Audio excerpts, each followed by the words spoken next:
What's up, everybody? It's your boy, Hail Hydra, coming back at you with another video. And today, I'm doing a review of Superman, the new movie that just came out. You guys requested it on the Superman Blizzard review I did a couple days ago. So, gotta give the fans what they want. Been a while since I've done a movie review on here, but excited to get back into it. This one's gonna be kind of rambly, kind of, scattered. I took some notes, but trying to go off the dome.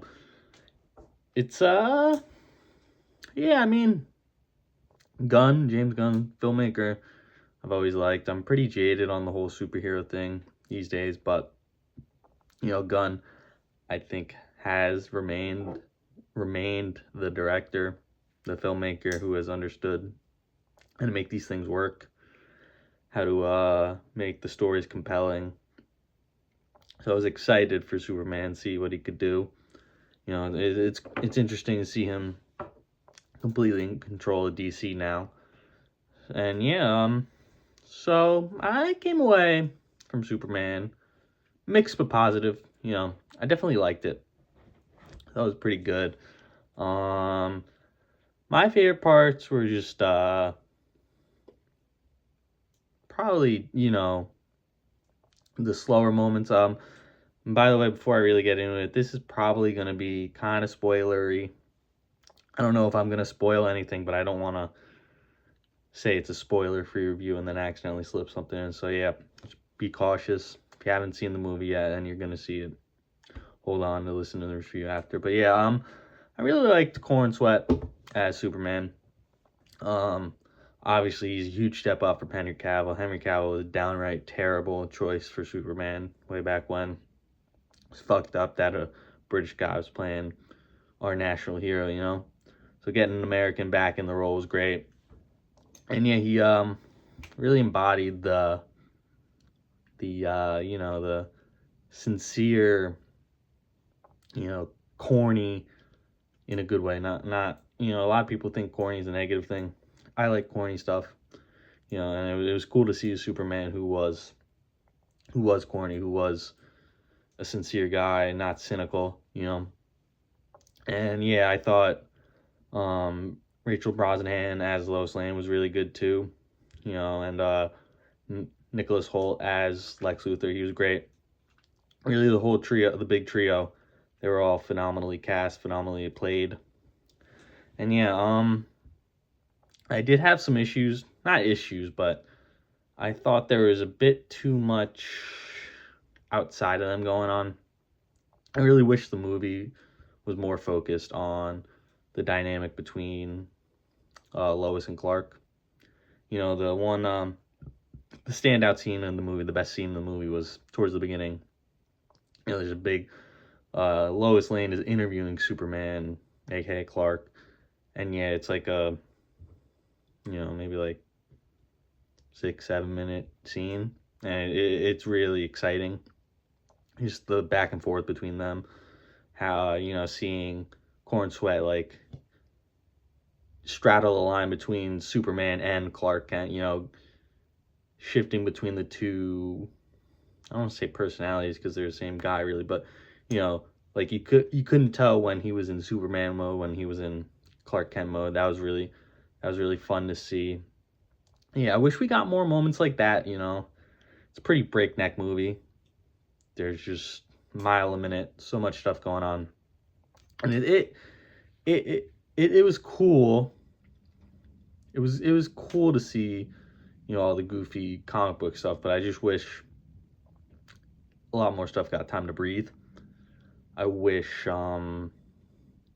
there's another moment later in the movie where it slows down conversation between Clark and his dad. Again, probably the second best moment in the movie for me.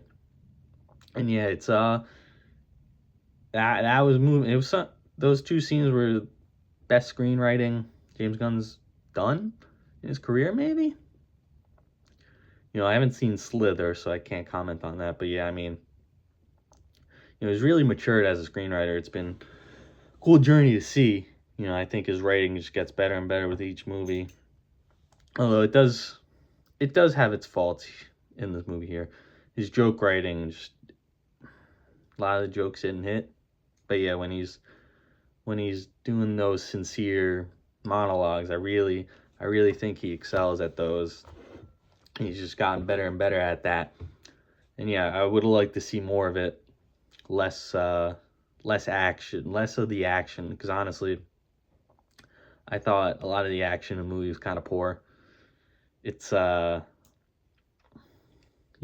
just think it's a there's not really, it's hard for these superhero movies to have good action, I guess. I don't know, none of them, the action's always pretty bad, it's never really staged well. It always feels real prevised, and it's like, there's never really a lot of heart to it. And there's pockets of heart in the action here, pockets of tactile, it's just, it's like, it's a big action movie, but the action in these things are never really good. And it's kind of a struggle, you would like to see more thought. I don't want to say thought, because they obviously put a lot of thought into it, just more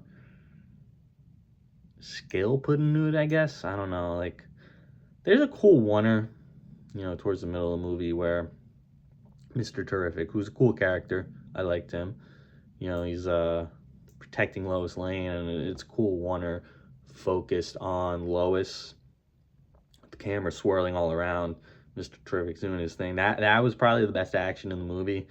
And it's a cool scene. There's a cool sequence with the kaiju, giant monster. That action sequence was fun, but yeah, the rest of it was not my thing. And there's one downright horrible sequence, really terrible sequence in general, not just the action, where they're in this pocket dimension. You see it in the trailer. Superman's in the cage and he's punching it. Yeah, I didn't like that whole sequence. It just really looks terrible, and that's again another one of my big qualms with the movie. Was really bad looking. I thought the decision to shoot it flat and not have it in scope was a mistake. Really makes it feel like television a lot of the way. And it's biggest movie of the summer. You don't want it to feel like you're watching a TV show, but the camera, the lens choices, the like wide lens, it's the same guy. He shot Guns previous couple movies, and I thought those movies all looked pretty good, but again, they were Suicide Squad was flat as well, and like Guardians, like, alternated between scope and flat. But I just think, I know it's reductive to say, but I just think scope's the better way to go for these movies. And you could tell watching this movie, it was the same guy who shot The Flash, and you could just tell it just had that ugly sheen to it a lot of the time. Now there were a lot of times when it looked really good, like they're just out and about in Metropolis, it's really fun. But like when the action kicks up, I know I was complaining about it, it just looks terrible, and especially in this pocket dimension, it turns into like Minecraft for like 20 minutes. It looks so bad. I'm just like, it's a shame, because I think like it would have been a lot better movie if it just were in more capable hands. No disrespect to the DP, like, he shot some great stuff, but I just don't. And it's on Gunn too, for it's clearly a style he thinks works. And I mean, like, it works in moments, but I just think it didn't work good enough for the whole film. Yeah, like there, and like, yeah, like I'm saying, like when it's more contained, when it's smaller, You know, the intimate moments, it looks really good then. And really, that's the crux of my issue with the whole movie. The more intimate stuff, a lot better than the action, than the big, like, set piece spectacle stuff. And you know, I know it sounds like I hate the movie, which I didn't. I like the movie overall. Yeah, you know, I just wish, you know, the potential was really there for it to be like a truly great movie, and it just missed the mark. But I do think, you know, I do think it was good. The thing I really like about Gunn's movies that, and like, you know, Raimi had this, Nolan had this, Reeves has this, a lot of, you know, even Snyder had it, even though I don't like them. You could feel the actual vision of an artist. You know, like a lot of the MCU stuff, it's all homogenized, like house style. It really feels the, you know, the edges are sanded down. You can't, it's hard for the directors to make their mark on the movie. Whereas here, Gunn, you know, and Gunn, again, was the rare exception in the MCU where you could feel his voice radiating through the movies. You know, I'm guessing since the first Guardians was such a niche thing, he didn't get too much oversight, you know, and Marvel just let him cook from there. So yeah, it's cool to see like actual thoughts, actual themes happening in these movies. You know, like there's war, big war plot point in the movie between, you know, this big nation backed by U.S. forces, backed by Lex Luthor, you know, just trying to conquer this small, tiny nation with nothing to protect themselves with. Superman stops them. Superman saves the day, protects that small nation, and there's pretty clear parallels between Israel, Palestine, you know, and Russia, Ukraine, and like if there was more studio mandates, probably would have gotten some bullshit like, oh, both sides bad, you know. Oh yeah, but you know, here it takes an actual stance. You know, it condemns what the big nation's doing, what essentially what Russia, what Israel are doing. And I thought it was really cool that we got a big budget movie that was willing to comment on real political stuff going on like that. You know, especially from one of these big studios. It's hard to make and it's, you know, it's on the surface. It's not doesn't go deep into any of it at all, you know, but it's just refreshing to see big movie have something to say that it's meaningful, you know. It's rare we get those, you know. And yeah, what else did I really like? I really liked the music. You know, it's the score, it regurgitates the Williams iconic Superman theme, which is one of the best scores in movie history. Really do love that score. And yeah, they use it in here, but it's not like overbearing. And then there's a couple needle drops too that are fun. You know, Gunn obviously famous for his needle drops. Guardians movies and the Suicide Squad chock full of them. And you know, there's only like one or two this time, but they're both, maybe three. They're all really well done, really catchy tunes, and they fit the theme of the movie. Yeah, it's you know, I definitely recommend seeing it, especially if you like superhero stuff. Like I said, I'm jaded on this stuff, but I thought it was a refreshing take on superhero-dom. Oh, and I do have to shout out the Green Lantern Guy Gardner. He was cool. I like that character, you know. And I know they're making a Green Lantern show, and he's going to be in it, so I'm excited to check that out. But yeah, it was fun. Definitely think it's worth a watch. Definitely think it's a good starting point for this new DCU. And yeah, I'm excited to see where this universe goes from now, because, you know, like I said, they're letting, it seems like, you know, obviously bird's eye view, but they're, you know, they're doing a lot more interesting stuff than these shared universes usually do. You know, like they got like a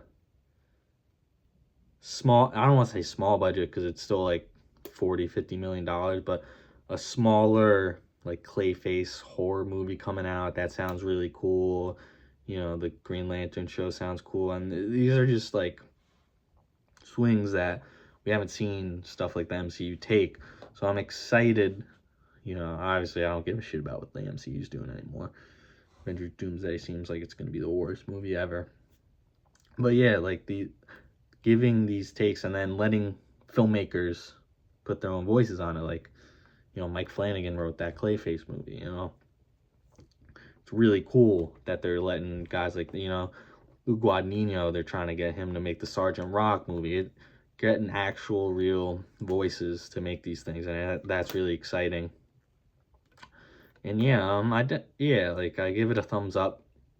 You know, I definitely want to see it again. I know it's it's something that's like I've been for reference. I saw the movie 2 days ago. Saw it on Thursday night. I'm recording the Saturday night. You know, wanted to give it time to breathe in my head before I film this review, and also been busy with work. Haven't had time because I knew it was gonna go long. Like I'm at 17 minutes right now, so I wanted to set a good chunk of time away for me to do this review. But yeah, I also just wanted to let it sit in my head for a little bit, you know, let it ruminate. And yeah, it's gotten better as I thought about it, you know.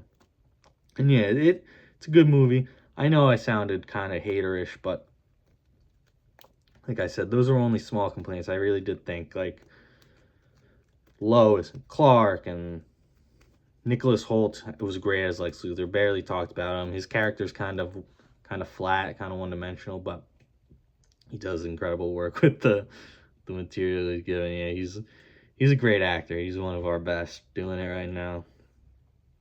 Yeah, yeah, good movie. Definitely recommend it. Let me know in the comments below what your guys' thoughts of the movie are. Again, it's exciting start to this new universe. All right, thanks guys. Bye bye.